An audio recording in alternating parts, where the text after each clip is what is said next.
Hi, I'm Tim. Welcome to our channel and thanks for logging on. Today we're discussing the Omega Seamaster Planet Ocean Chronograph Michael Phelps limited edition of 280 pieces. You can see this 2016 Olympic commemorative edition in honor of 23-time gold medal winner Michael Phelps, and purchase it on our website. Subscribe to our YouTube channel if you enjoy these videos, and please click on the card in the upper right hand corner of the screen at any time during this video to see our full sales listing for this watch, with additional accessories included in the sale, high resolution images for your desktop, and naturally complete pricing details for this Omega Seamaster Michael Phelps limited edition. Now, the important thing about this watch is that it is a spectacular combination of colors and tones. If you take the subject matter and set it aside for a moment, this is just objectively a great looking sports watch. On my 16 centimeter circumference wrist, it fits in spite of its immense dimensions. That's 45.5 millimeters across the round of the case, not including crowns, crown guard, or helium escape valve. It is a thick watch, 19.1 millimeters thick. This is one to wear with a bathing suit, not a business suit, but for all casual occasions, you couldn't pick a better companion. Now, from lug to lug, the watch pulls a bit of a disappearing act. Only 52 millimeters from lug to lug, suddenly the watch becomes viable on smaller wrists where you may never have imagined a nearly 46 millimeter case would fit. So my 16 centimeter circumference wrist wears it securely and with comfort. If you don't like the look of an oversized watch, this is probably not for you. On the other hand, if you like the bold stance of something like an Hublot Big Bang or a 44 millimeter Audemars Piguet Royal Oak, this offers more technical sophistication than either, with the same, if not more, wrist presence at far less money. Now, the timepiece is hefty on the wrist, but it is nicely secured by a strap that is as comfortable as it is lively. A combination of a textile imprint on the top, blue and rubber in spectacular orange shocks. This Olympic commemorative features absolutely no virtual flare across the wrist. The strap exits straight down on both sides, so it doesn't fight you the way, for instance, the hornback strap on a Royal Oak offshore can. This is a very comfortable strap on both sides, thoughtfully designed. The underside features small channels to allow grit, moisture, oil, and heat to escape on a hot day, and it features a high-grade, alternately satin finished and polished twin trigger deployment. So the twin trigger is ensuring that this large and heavy sports watch will not pop open on the wrist during periods of vigorous activity. And there's a minder system underneath, so all excess strap length winds up getting tucked through and under the clasp when it's on the wrist, eliminating the need for minder loops on the strap itself. So it cleans up the look as well as imparting additional security to the watch on the wrist. Now, the other advantage to the conforming pattern of this strap on both sides, the conforming shape of the strap means that there's total integration of strap and case. No daylight visible between strap and case. It appears all of a piece, a big multicolored piece. The case itself is the now traditional professional grade Omega sports watch case, as seen on the Speedmaster Professional Moonwatch, the Seamaster Professionals through the years. The bevel is all of high polish, the case band is satin, the helium escape valve is there for you saturation divers who might need that while you're breathing exotic oxygen mixtures. But the bottom line is, for most of us, it's going to be a conversation piece. You may want to note that at one point during GoldenEye, 007 used it as a grenade. That will be the extent of its use for your friends. But won't you be the life of the party? Actually, I'd have to say the watch will be the life of the party, because with this much color, it's simply an irrepressible presence. The bezel features ceramic outboards, so ceramic in the blue portions, and then a rubber insert for the first 15 minutes to achieve that shock of orange. It is unidirectional winding. It has a very positive action. You feel and you hear the detents sufficiently that you can move it without worrying about getting purchase on the knurling, but it has enough resistance that you don't have to worry about it moving on its own.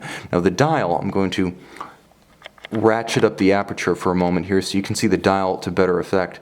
The dial of this watch is a spectacular white ceramic. I think that's probably the perfect balance right there. So it has exactly the same aesthetic as enamel. It's bone white. It's glossy. It has almost a radiance about it and a depth. It looks like wet paint on the dial of the timepiece. The idea being that it has the same gloss and reflective qualities as porcelain and enamel dials, while also being more resistant than lacquer, which can also produce that gloss wet paint look, but tends to age much more rapidly than the ceramic that's applied here. You'll also note that all of the indices are hand applied. It's a high-grade dial. The hands at center, somewhat vintage reminiscent with the broad arrow design.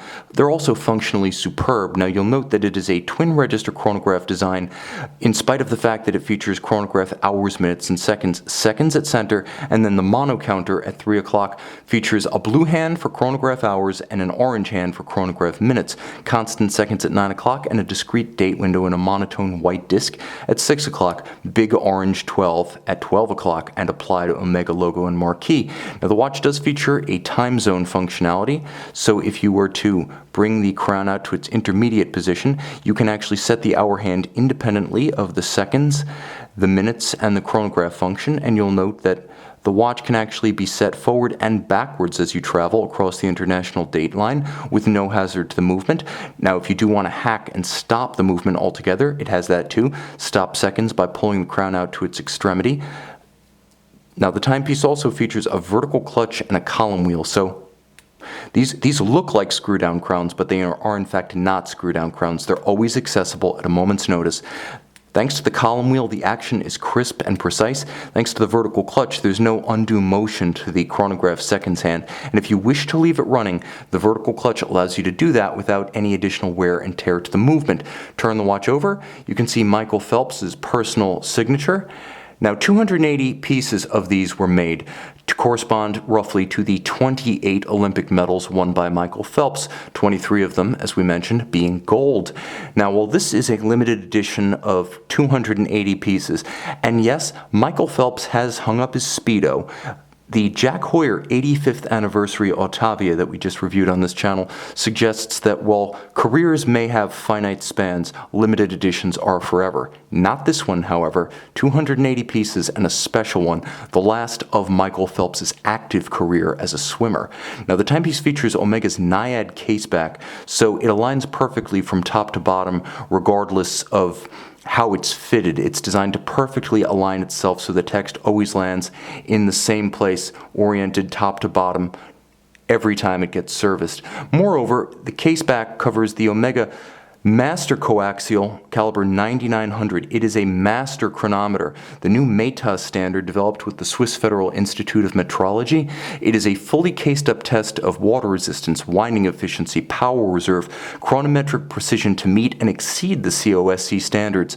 The timepiece also features amagnetic functionality thanks to an Si-14 silicon hairspring, not anti-magnetic, but effectively amagnetic. It beats away at a quirky coaxial-specific 25,200 vibrations per hour, which is, as Omega has discovered, the optimal frequency for the coaxial system originally designed by legendary independent watchmaker and engineer George Daniels. The system now finally delivering on its early promise of short-term timing precision, long-term timing stability, and reduced maintenance requirements. The 54 jewel caliber has twin mainspring barrels, endowing it with a 60-hour power reserve when fully wound.